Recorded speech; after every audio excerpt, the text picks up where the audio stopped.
three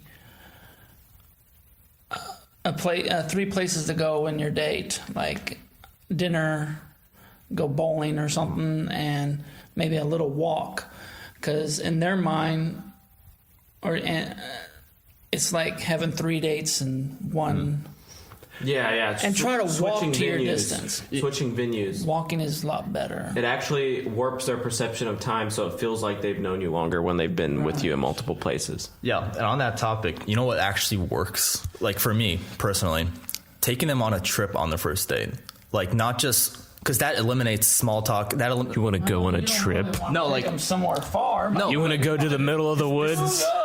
This isn't just for hookups, but this is not for hookups. But if you've been texting for a while and you know each other, and you've even met up once, just so she can make sure you're not crazy, then on the first date, instead of just dinner and a movie or something boring, take her on a trip that's gonna take like maybe 6 hours. You go there, experience whatever you're doing there, and then come back. That's a whole day. And I actually did that one time. I met up with this girl from Instagram. We went, first day, we went to Orange Leaf, had some ice cream.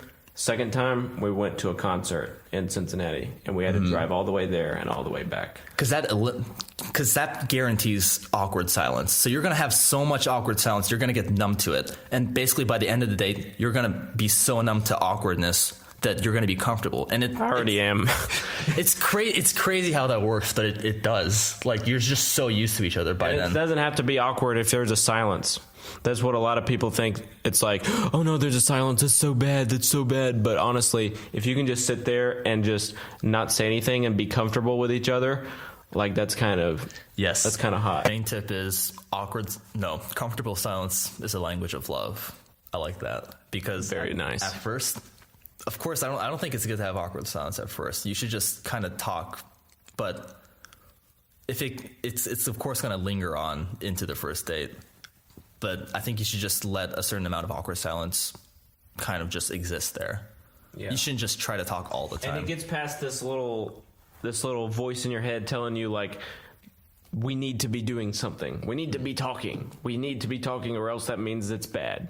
You know, once you get past that and it's just like, maybe there's nothing to talk about right now. Maybe I'm just kind of thinking about something else. I can just exist peacefully with this girl, and we can enjoy ourselves together without having to say a word. Something that always works, it's really simple, but take her to a record shop or a thrift store. Because girls love that stuff. Like, they love really obscure niche stuff. Mm-hmm. And, like, especially take her to I love shopping. Yeah, take her to a thrift store. And that's basically that's a little bit of everything that exists in the world. Like, you have like 1980s skates, you have vinyls, you have like VHSs. So that's like, you can just wander around. If she says, oh, I like that one, I like this song, then you're like, okay, interesting. This is interesting. Yeah, like there's just everything there. So you can just wander around and talk. So tell us a little bit about your dating life, Mr. Bullet. When did you lose your virginity, or have you? It was 3 months ago. Are you serious? Yes, because I before that I just... How old are you? 18. Okay, that makes sense. Yes, no, but it's really common now for most people lose their virginity around like 14 for people my age. Yeah. So 18, my case is unusual, but honestly, late bloomer. Yeah, I just honestly had no interest in women because I'm kind of like still kid mind. So I'm still not entirely like, it's just, no, it's not. I'm straight. It's just a very low priority. It's always been such a low priority because I was like, what's the point? But then after I did it for the first time, I was like, oh, that's what people like about it. Yeah. So tell me about your first time. How did you meet her? How was it?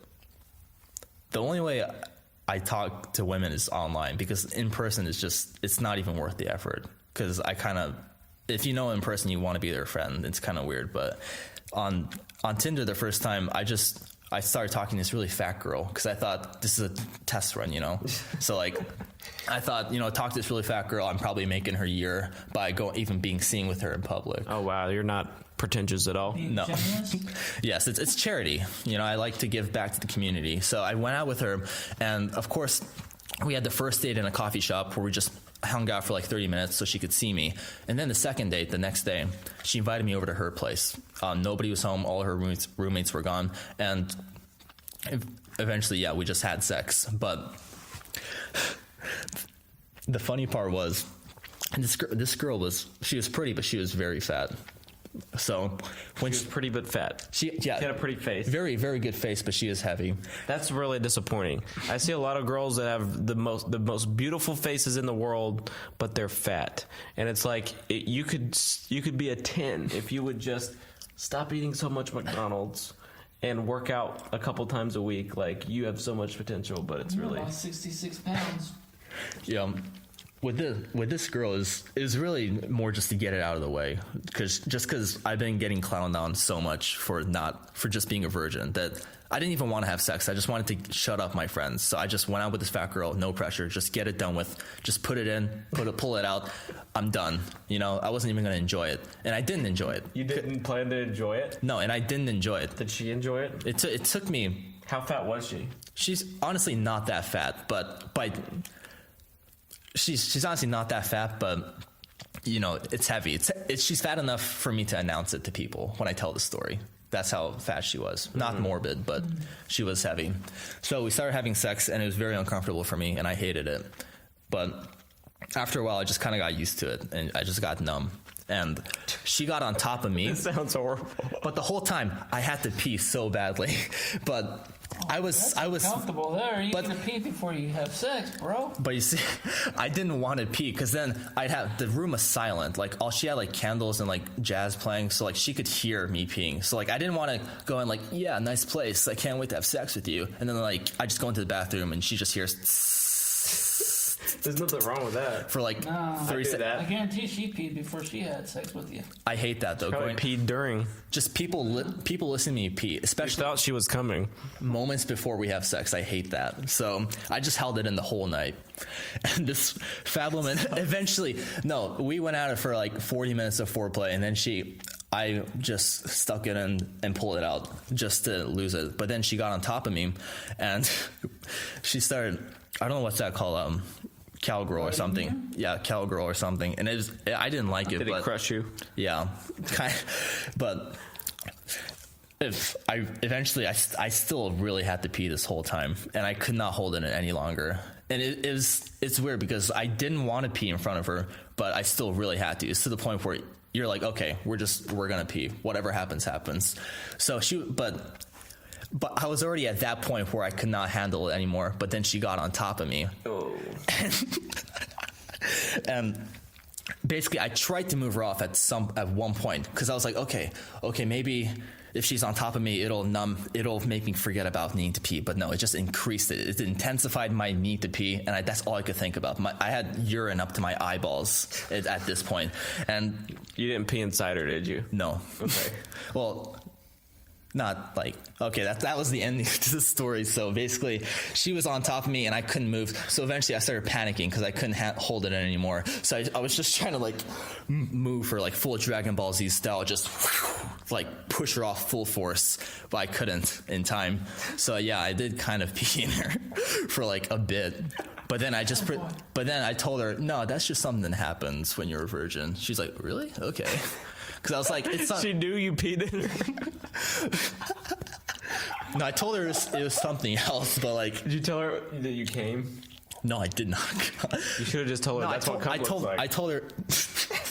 I told her it was something like that, but like. It's just watery cum. I said, no, it smells like cum. Water cum.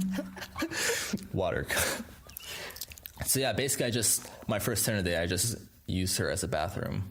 But the second day was... Didn't you have a condom on? No, I don't. I hate... Oh, God, you didn't use a condom? Oh. I never... Your first time needed to be on with it. I need to get checked, sir. No, I put on a condom once just because my friend canceled on me, so then I was just bored around the house. So I thought, what does a condom feel like? So I put it on...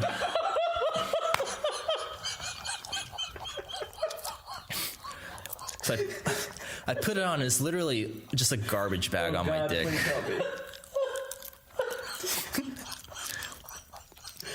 Because God. I was still in the 12-year-old mindset of like every time I see a condom, I'm like, ew, what the hell? And I just pick at it, and then I put it on, and it's just this little garbage bag. I don't know how people can have sex with, like, what's even the point of having sex with a woman if you just have a bag on your dick? It's just a plastic bag. It's like you just cut off your balls and put it in a nice bag. It's like it doesn't even. I know. I hate it. I hate condoms. So what's even the point at that point? Because there's no such like sensation for you. I've never had sex with a condom, so I don't know. But it's not as good. But sometimes you can forget that it's on. If you get like the ultra thin ones, like the bare skin, you can forget. But at first, yeah, it's kind of weird. But it never feels as good as the real thing, you know? It's kind of like jerking off versus actually having sex. So my body count right now is up to 5 women so you far. You just lost your virginity 3 months ago. That's impressive. Yeah, because I went through a phase where it was like a woman every week or so. But then I just landed on one woman that I'm pretty comfortable with. It's kind of like a wife type deal. So it's more fun because... You're married? Like a wife deal. Like you can just go. Yeah, Japanese thing. Because it's like you can just go over, just watch TV, and then just have sex, and it's very relaxed. It's a fuck buddy, is what it is. Ew, I don't like that. It's just a friend with benefits. Yeah, and that's the best. Yeah, it sounds skeezy, but after like a month of just like texting women on Tinder, it was just very tiring for me. So what? I just picked one woman and just settled. But so are you dating her? Are you in a relationship, or are you just having sex? That sounds very dirty, but it's just hanging out. But yeah, essentially that. But does she think this is serious? No. How do you know? Because I've told her, and she also knows that. She also told her it's not serious. I told her I might have to go soon, like leave. To go where? I don't know. I just said that's what I usually tell people. I just like I don't know. I might have to go, like really far soon. And then they're like, oh, okay. Like, oh, he's Asian. He's probably just going back to Japan. Yeah. And also, they don't ask questions. Just be like, I'm getting deported soon. Damn, Trump. Trump's coming for me. Also, surprisingly, I get rejected a lot because women think I'm under 18. So they're like, I cannot do this with a baby. So sometimes it's fun after you've already done it with a girl. For me. Girls prefer older guys, honestly. Yeah. Like 28. But stay above 18. Mm. Yeah. Yeah. And pretty much that's just what I do. That's what I did on dates. I would just text them for a while and then go out and then do that. And it's really, it served its purpose, I guess. But yeah, you get like a certain routine of texting women. And like at one point when I was on Tinder, I would just think of one funny thing and then just copy and paste that to like 11 different women that I was interested in. And that's what we do all the time. Yeah, and sometimes you come up with something really good that women respond to. I gotta get you my 10 bulletproof openers ebook. All right, give me one opener off of it. I say, hey, are you friendly? It's the easiest one in the world because it's better than hey, which they get all the time. Yeah. And it already sets the tone that you expect them to be friendly. So whenever they respond, they're actually qualifying themselves to you already. They're like, oh yeah, I am friendly, and that sets the tone for the conversation. Like if I'm going to talk to him, I've got to be friendly. One thing I do is just send them something really weird that just stuns them. Oh, yeah. And then they're interested. Like one thing that I copied and pasted for a while is the first thing I would text a woman on Tinder is, I just fed my goldfish, I just fed my goldfish Doritos and it fucking died. And then they're like, what?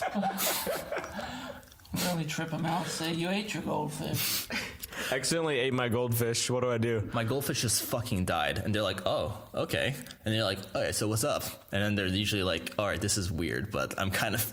The weird aspect is hard to do, but it's really fun. Seriously, send anything different or interesting, they will respond. Yeah, because they hate just like generic... Yeah, even if it's good, they hate generic stuff. So just like, that's why women love vinyl and like weird hipster stuff like that. Because they're just like grabbing at whatever seems unique and different. So if you come off like an interesting, like weird guy that can say interesting things, then you're in. Yeah. Even if you're just being weird, like the goldfish thing. Oh yeah, I'm so weird whenever I talk to girls. You guys will see that. I've actually got a book that's getting ready to come out called the Kismet Academy Field Guide, and it's loaded with hundreds of conversations